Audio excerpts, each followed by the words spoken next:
Now, ang problem ho kasi, si COA ho ang may gusto. So, wala hong magagawa si PhilHealth. So, kaya, in-implement ho yung pay whichever is lower. So, Ma'am Jane, ang tanong ko, ini-implement nyo ang pay whichever is lower po? Okay, thank you. So, kasi kailangan ninyong i-implement. Now, ganito yan. Yung pay whichever is lower, again, it contradicts DRG, it contradicts global budget, it contradicts other payment mechanism na gagamitin natin in the future. Kaya if ma-recall ninyo sa mga webinar natin dati, sabi ko na babawiin ito. Okay?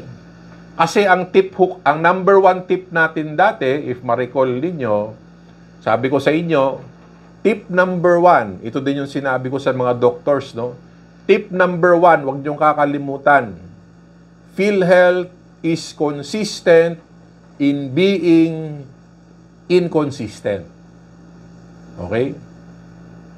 They are consistently inconsistent. Whatever they say today, they will retract that tomorrow. So it's the same thing. Etong pay whichever is lower, papakita ko ho sa inyo mamaya, babawiin na naman.